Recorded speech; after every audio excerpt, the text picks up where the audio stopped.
Hey everyone, I'm Greg. I'm Chris. We are Shadowsabound, and we are coming back to you with another movie review. We have been doing movie reviews for films that I have not seen yet that are in the horror genre. First one was The Purge, and the second one that you guys chose on our Facebook group is The Shining with Jack Nicholson. So we watched that today. We are filming on Halloween, so happy Halloween, everybody. Happy Halloween. And it was a very long, 2.5 hour long movie. Very, very, very long. Now this movie came out in, was it 1980? 1980. So it definitely has an old school horror genre style. So it's not very fast and bloody and gory. It's more of a slow, mental It's a slow lead up. Very slow lead up. So I will let you go first on your thoughts of it, because I know you really love this movie and you've seen it a million times, but this is my very first time. So I'll let you describe your love for it, and then I'll tell you what I thought of it. I mean, it's a Stanley Kubrick film, so right before this time period, he just finished Space Odyssey, and that was amazing. That was the slow lead up. And the slow lead up basically means is they're being the masterful puzzle guy, and they're placing all the pieces ahead of you so you can make the connection when each one gets thrown in front of you. So that's why it appears long or slow to you. And this is not like the run-of-the-mill horror film. It's more like plays with your psyche, plays with your mind, with mental tidbits and high-pitched random noises. No jump scares or anything like that. Most of it was like repetitive scenes that's supposed to mean something else, and then something changes in the plot, and then high-pitched noise or strange weird noise. Yeah. I thought I was going nuts watching the movie, because I'm like, what is that? But for me, one of our dogs? What is that high-pitched sound? For me, all of that, I give it a 9 out of 10, because it's like masterful as him being the director and the screenwriter, and the time period in which he originally created it. Before the fact that, like, this is the 4K Ultra HD Blu-ray one. So it's like smooth, crisp, looks better than the original one that you saw in movie theaters. Looks better than the one that I saw like countless times on TV. So those are my 3 reasons why I give it a 9 out of 10. And I love Jack Nicholson, especially before he was the Joker. Well, he's iconic, yeah. I will say, if I would watch this movie back when it came out, I probably would have had a different idea on it. But, of course I wasn't even born then.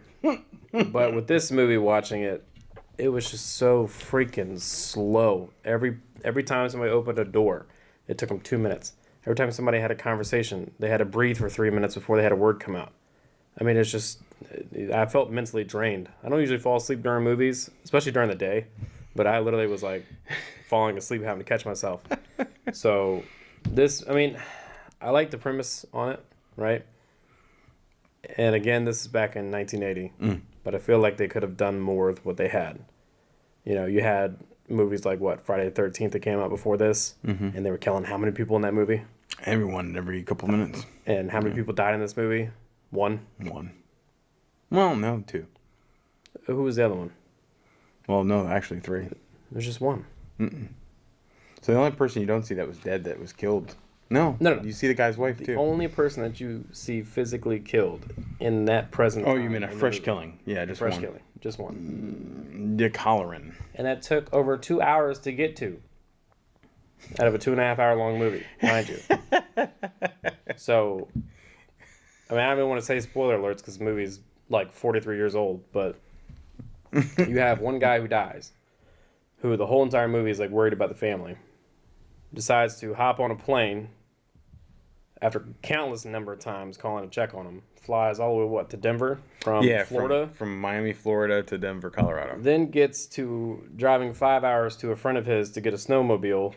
Well, a snow cat. We'll just call it, whatever it is, And then a snowmobile ATV type thing. And then however long it takes from that guy's garage to get to the house. And then within 30 seconds of him getting into the hotel, he gets hit in the chest with an axe and dies. So, man, it took like a 3-day journey just to get killed in about 20, 30 seconds. That's the fastest thing that happened. Yeah, but it still took 3 days to get to But it. the most important thing he did was that original conversation he had with the parents first, and then with Danny Torrance, their son. Which, that main explanation is the main title of the movie. That's why the movie is called what it's called. But let's get to that too. So, Red Rum. Was it Tony? Was his name? Tony.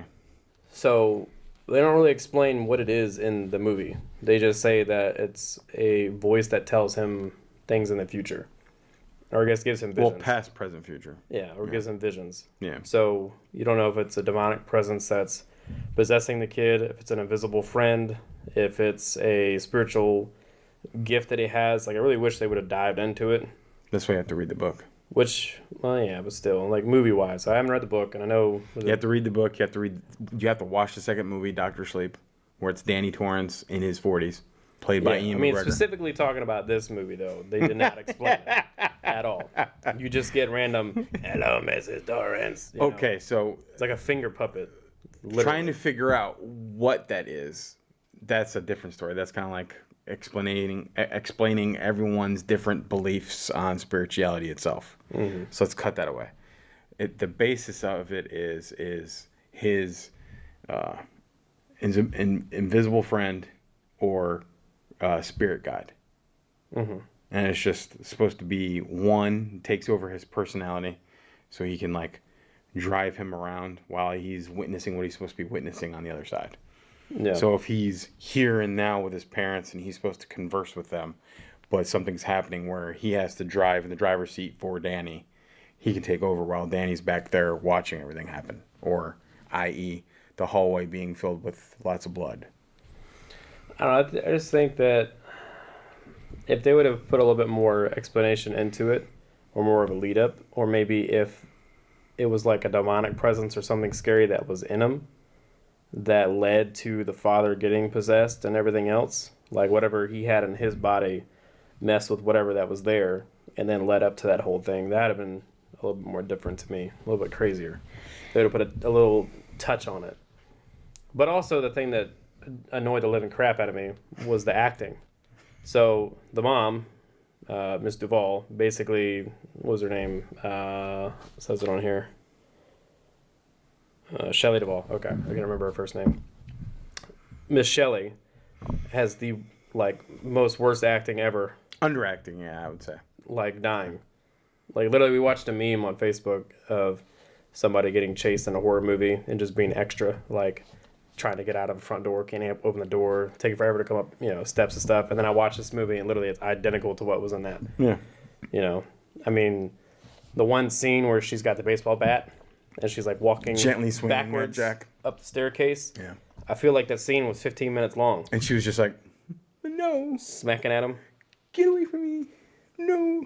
Which, honestly, if it was not Jack Nicholson with his face, how it's already there, and how awkward he already is, yeah. I don't think the movie would have done as well. That's like probably, they just had if they just threw me or you in there, wouldn't have worked. No one would have bought it. No one came to see it. But I mean, that's not just the one pet peeve I have. So the other pet peeve is like, all right, you walk into a room and now you're talking to a bartender and you have a drink in your hand. We don't know if it's actually him drinking, if he's getting that into his system. We don't know what he's got out of that ordeal. And then he goes back in another time and it's a whole party. Now, I will say the only thing I thought was kind of cool was that the original caretaker of the grounds, the original serial killer, the one before him, mass murderer, whatever you want to call it. Yeah. The fact that he has a conversation with him in a run-in, that was a cool idea, but it was still awkward as hell. So, your first part there, that almost showcases that you probably weren't paying attention then, because Nah, I've only seen it one time. Were you seen it how many? 1 million. Okay, and watched how much videos on it during the interview, during the interview sequence. And then right after that, they're doing the tour, and they finally have his stuff, and the boss asks the other helper guy to move their stuff into the apartment that's attached to the hotel. You see that whole sequence where nothing's going on. They're in the middle of clearing the ballroom out, and he's going over the story on why they're clearing out all the alcohol from the bar. So the bar is supposed to be completely empty. Yep. That's your sign right there. That he's having a vision in his mind, kind of like Danny does, Which, matter of fact, if you read the book and then see Dr. Sleep, it's a gift passed on from the grandfather to Jack's character to Danny. And Lloyd, the bartender, is Jack's Tony. And he just doesn't know him as a bartender. He knows him as Danny's Tony. But see, they don't explain But that in the movie. they're playing it as the bartender because the reason why they're able to get into his psyche so quick and abled, by definition physically and not verbally, you're watching oppression lead into possession. Mm-hmm. But the key unlocking the door for that is he had 5 months of sobriety, and before that he was a drinker. Yeah. So that's why his Lloyd is known as the bartender all of a sudden. But as he's greeting him like Chris Pratt's character in that movie where he gets unthawed too early and he's by himself and he's talking to the robot. I know what you're talking about. Yeah. The spaceship movie or whatever. Yeah. But no, so other things that... The friends you already know and you're Yeah. re-meeting them for the first time again. Things that I kind of also wish would have been different is like room 237, right? So the kid goes in there, you don't see what happens, but you see he's got marks on his neck and Ripped shirt's shirt. all torn up and stuff like that. And she blames him. Dude's been asleep, yelling in his dreams, apparently. Has no idea what the hell's going on. And he gives you his face, so he's like, Just woke up, what's going on? you know, after she blames him for hurting the kid. But I wish they would have shown the kid going in there and then getting attacked or like having that craziness happen. And then the scene where he goes into that room, like I guess it could have still been the same, but that would have put more depth to it. You know, that would have put a little bit more craziness to it. So yes and no. So one of the two reasons why they didn't do that, because there was like the director's edition where it's left in, but they cut it out. That was the defining moment between the movie being PG-13 or being bumped up to R. Because it's a 6-year-old boy encountering a 40-something, and she's attacking him. It's too violent. And then number two, they keep that gap separate as to show two different scenarios. So the scenario like is... violence in this movie. Only one person died. Well, so the scenario is Danny's experience is supposed to be different. It's supposed to be like too violent. It's a child, so he has an outward experience to show. Whereas the dad's having an adult experience, and it's a spiritual taking advantage of situation. I mean, it could have been done a certain way to where you still see that.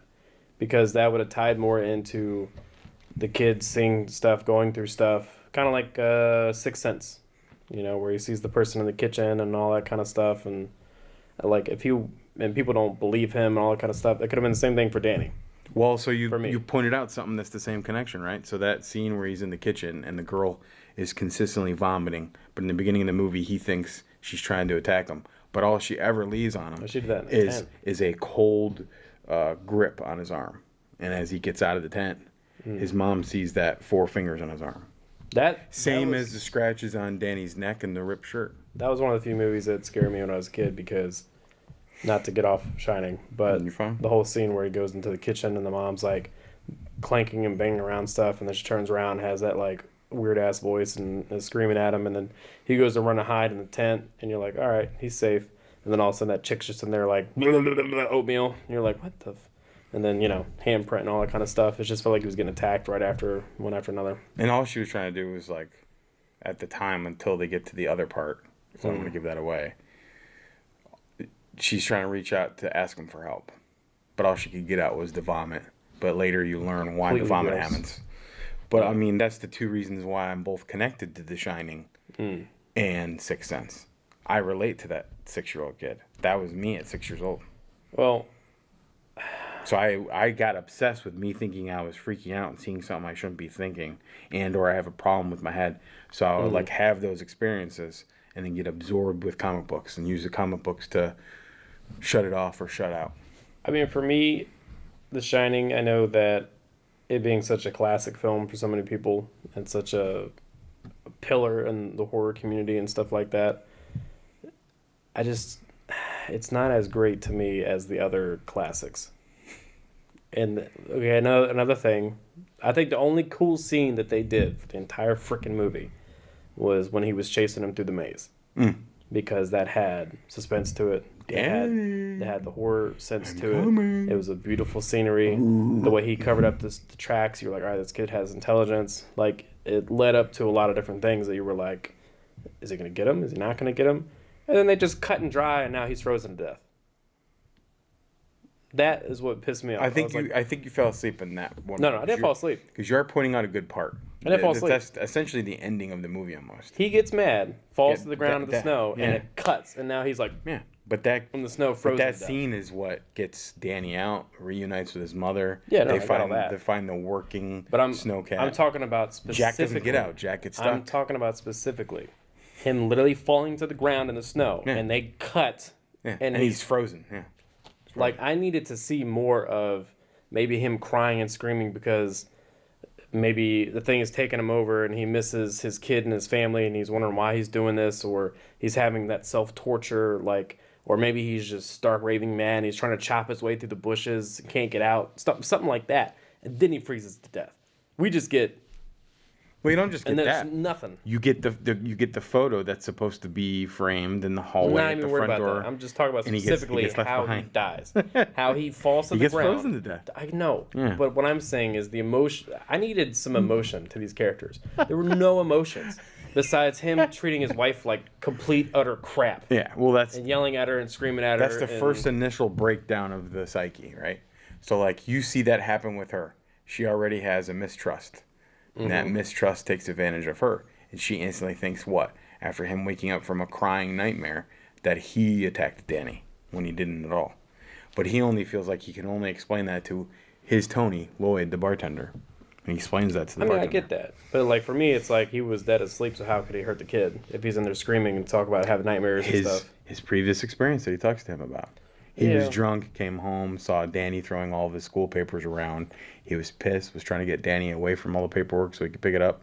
And he grabbed his arm too hard and dislocated the arm out of the shoulder. That situation, she's like, don't ever touch my child again, being the mother. No, I get that. I get that point. But there's just, I don't know. This movie is very emotionally dry. But you cannot say that it has any plot holes. Everything's well connected, so... There we go with plot holes again. This movie has so many pieces that they could have changed to make way more sense. The only piece to me that made sense was the guy that was the cook. Okay, Dick Halloran. He sat down, and every time he said his full name, I kept thinking he was saying Dick Hollering. So that was weird. But it's Halloran, not Hollering. I know. But anywho, so he sits down, he talks to the kid, and he has that conversation. That part makes sense. That part opens up the movie. That part opens gives you up the title plot of the holes. movie. And something. Well, plot holes are bad, not good. Something so it doesn't open anything to up. It connects, makes connections. Connects a little bit. So but again, we still don't know who Rad Ram is. That's Tony. So that's not a plot hole. That's an opening. That's the reason why and how they made Dr. Sleep. Explaining 43 all of that years for later. You. Well, I mean, no one else. At that time, no one else wanted to work on it. At that time, they were not like Dr. Sleep. You 2020, whatever. You have a guy that's got famous for sci-fi, and they got him doing a horror film, and then when he's done, he goes back to another sci-fi film. So. I mean, I get it, but there's a couple things like the two sisters, right? They could have done a lot more with that. They're just an attraction to distract Danny. That's all they were there for. They could have done more than that. How many horror movies have we seen where a spiritual kid or something like that grabs the kid of the family and is trying to choke them or strangle them? A lot. Or do something or whatever. They just sat there. A lot. Actually, matter of fact, they get the idea for twins and things like that from this. How crazy would it have been if he's sitting there typing and he looks up and sees them walking by? Or starts seeing things that his kid is seeing. Maybe not the same experience, but he's starting to see the same pillars and stuff. Like he walks into 237 and he sees a woman, right? Which that seems stupid itself. She's like, hey, this lady just choked your kid. Why don't you go check out the room? Goes in there and he's like, I'm going to have sex with you. Like right off the bat. It wasn't sex. It was a crazy makeout. He was trying to get to that point. Yeah. With someone who just attacked his kid. So that the thing behind that when you read the book is it's the demon of lust. So you have lust and you have alcohol all being a distraction. But he never had alcohol. And the hotel wants no you alcohol in the hotel. No, I know, but they're using that as the distraction, right? To get him away from his attentions. It just seemed weird. He has proper intentions. He's writing that book, and he wants to stick out with the contract as the job. He didn't write nothing on that. Basically wrote, That, you know what? That is the only thing I would give the movie that was kind of funny almost. Was he wrote, what was it again? It was like a screenplay. It was like all work, no play. Yeah. Jack's a dull boy. Mm-hmm. But the way he wrote it was like literally how you would read a script. How it has like the description paragraph. How it has the paragraphs that go down that describe like the environment. Has the different like phrases and stuff like that. Mm-hmm. It has what the people would say, and it's all the same sentence. And he does type it in different ways. Yeah. So I thought that was kind of cool to the detail of it. So that was an interesting portion, and then it turns into from her acting again, which that throws it off. But I don't know. There was a few pieces in the movie that they're like, all right, that's interesting. Him with the bike going through the hotel, that was cool. Because I was like, I would do that if I was his age and had that much freedom. I'd be flying around the hotel with that thing. So, I don't know. There's a redo from Sci-Fi Channel. And the blonde guy from the show Wings plays Jack Nicholson's character. And then, I want to say like 2001, 2002, there was like the short mini series on Sci-Fi Channel where it's like 6 episodes. And they basically just stretch out everything like what you're complaining about. Like the gaps in time. Like I kept saying when we were watching it, what happened to Friday, what happened to Sunday. This thing, all 6 episodes go through what they went through as a family. What is it called? For all 6 days. The same. Just The Shining? Yeah, I forget. I'll have to look that up. And then the legit sequel to this is Dr. Sleep. So, which we have... it's much more scarier, too. We have a few people on our group that has suggested watching that. So if you want us to watch it, comment down below, and we'll maybe check that out, too. So you'll find it more interesting. It's newer. Well, yeah, hopefully it's more fast-paced. Danny's interacting with the demons or the beings that he's seeing. They affect him. They affect people in his life in different ways. There's a bunch of things going on. I was just expecting more because I've heard so much about this movie, and it's such a classic movie to so many people that I was expecting like some crazy crap to be going on. And instead, for 2 hours, I was just like, oh, he's attacking his family now. Okay. 10 minutes left in the movie. Gotcha. So, I don't know. Most horror movies you see, there's stuff that happens throughout. And for me, it's like older movies, you have that comical crap, right? So the kid's having the vision. He's like, just that face. It's just really awkward and weird that pops up on the screen. You're like, oh, okay. There he is. Excuse me. But then also Jack Nicholson's face is how he talks to people. And then the horrible acting by Shelley Duvall. I wouldn't even say it's horrible acting. It's just her style, because that's what gets her hired for Popeye. She was a decent actress, but it was more, I guess, just the running and terror acting portion. They do that and everything, though. You know, Friday the 13th, they do that. Nightmare on Elm Street. But at least they die on Friday the 13th. Like, that's the key thing, that, you know. And they're not officially dying right away. They're dying in their sleep first. Once you die in your dream, then you die in reality, and it's like a good 2-hour difference. Are you talking about Nightmare on Elm Street or Friday the 13th? Nightmare on Elm Street. Oh, I thought it was talking about Friday the 13th. That was Freddy Krueger step into your dream and... Oh, yeah, no, I got that. Burning your ass like a demon, leave your ass screaming. Interesting. Lines from Fred Durst. Bars. But no, I don't know. I thought it was a really cool idea. I might have to read the book one day. If anybody's read the book, let me know what you think. But for me, it's just a slow-going movie. I saw a different cut, too, on TV when I was younger. Like, the scene where he's waking up and it's super late, and Danny's waking him up to ask him about getting his red fire truck. There was, like, a whole different conversation I remember him having with Danny. Yeah, well, that scene, he was already awake on the side of the bed. Staring at the window. Yeah. But in the cut of the scene I remember, he was facing the end of the bed looking at Danny. Mm-hmm. The camera angle was at the back of his head, but you can't see his face, and Danny's asking him a couple questions.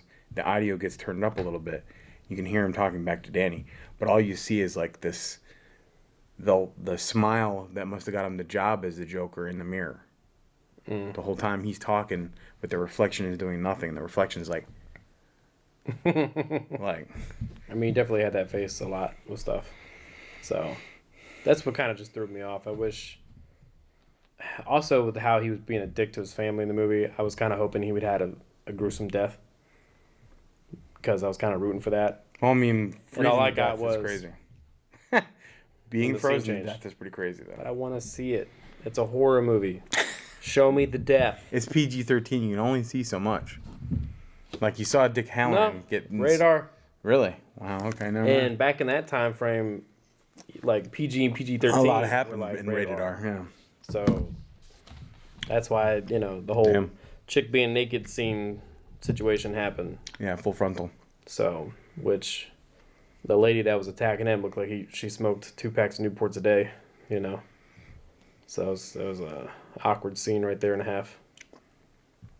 So I don't know. For me, if we're doing out of 10, Mine again is 9 out of 10. I already said why. it's just You're gonna have to go back and rewatch it when you feel like it, or watch the second. I don't know if I could rewatch it. I don't know. Or watch the second. 3 or out of 10. Find the book. 3 out of 10. Read the book, maybe. 3 out of 10. I know a lot of people are gonna hate me for that, but 3 out of 10.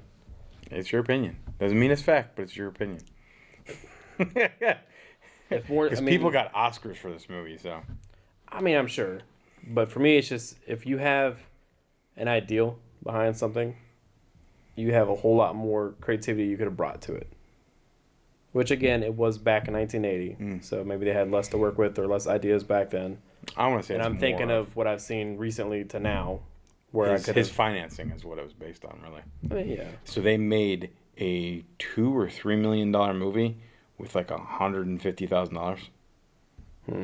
So with all the cameras and the cuts and the music, I guarantee you they probably shot this very, very quickly. Oh yeah.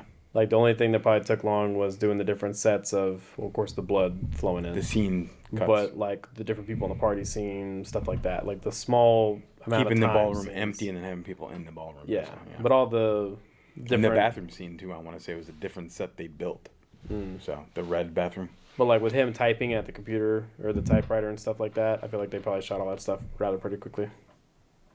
Just because they could have like, hey, go change, come back, blah, blah, blah. And that is the same location of the Overlook, but it's not the real Overlook design. Not the real hotel. I want to say the outside of that hotel in the movie is a scene. It's not a real building. So. Which, well, yeah, because the actual hotel is like white, and it's because like it has a wraparound porch. I can say that. Well, the hotel in this one is kind of like, I don't know, it's almost kind of angled, and then you have like the garage and stuff over here. But the actual hotel is more like flat in the front, and it's all white. And this one, like the whole back end of the hotel, the real hotel, is called Overlook, because the whole wraparound porch is facing this cliff on the mountain. So, which that'd be cool to go to one day, investigate. Is that Colorado? Well, there's a real 237. It's just not that number. There's a real 237. There's a real story behind it. There's the real cannibalized group of Wagoneers trying to survive, and Indians are attacking them. All that's real. So. I don't know. We might have to check it out one day if we ever get a chance. Denver, man. Yeah, that's going to be a trip and a half. So, giving it a 3 out of 10, you gave it a 9 out of 10. That's just my review. I could say I've finally officially seen The Shining. We're going to try and do a couple things coming up first before we do another movie reaction or review. We have, let's see, so we're working on Clinton House still. That should be coming out soon. We have another November month for movies, TV shows coming out. We're going to shoot that soon and put it out. And then we have Fort Maddox. So we're going to be going to Fort Maddox, which is supposedly a haunted railroad in Amelia. Civil War time, I think they said about 200-300 soldiers died of dysentery. So supposedly the trenches that are in the woods and the railroad is haunted itself. So we get to go and check that out here pretty soon. So don't know exactly when we're going to shoot it. Hopefully sometime in the month of November. So that way we can edit it and put it out. At least before Thanksgiving. Yep. So hopefully we'll have that out too. That'll be the next new investigation that we're going to go shoot and film here soon. So, The Shining, 3 out of 10. I mean, the time period before we end completely, the time period that this came out was right after and during a lot of firsts for horror films. And then after this was when a lot of those films got sequels, and the sequels made the first better because of this film. Just saying. I mean, I get it. Time period and all. I mean, the time period, you have Salem's Lot, Children of the Corn, the original Pet Sematary. You had a lot of classics back in the late 70s to mid 80s. So, but yeah, we'll put up another poll probably. I want to say closer to Thanksgiving of the new movie that we're gonna do. If you're enjoying the movie reactions or reviews that we're doing, and you have some movies you want to see us do, then by all means comment down below. Please like the video and subscribe to the channel if you haven't done so. It helps us grow, and we are trying to do bigger and crazier things. Bigger and better. Yeah, bigger and better and crazier Comment, things. Tell us why you didn't like it. Tell us why you did like it. Tell us what we could do different. Yep. But other than that, we're going to go ahead and end the video now. Just kind of wanted to give our views on this movie. And again, it's a classic, and you guys chose it, so we went ahead and did it. If you're not on our Facebook group, it's the same as Shadowsabound on YouTube, just over on Facebook. You're more than welcome to jump in. You guys can talk to us, message us. We have a little group chat going on there.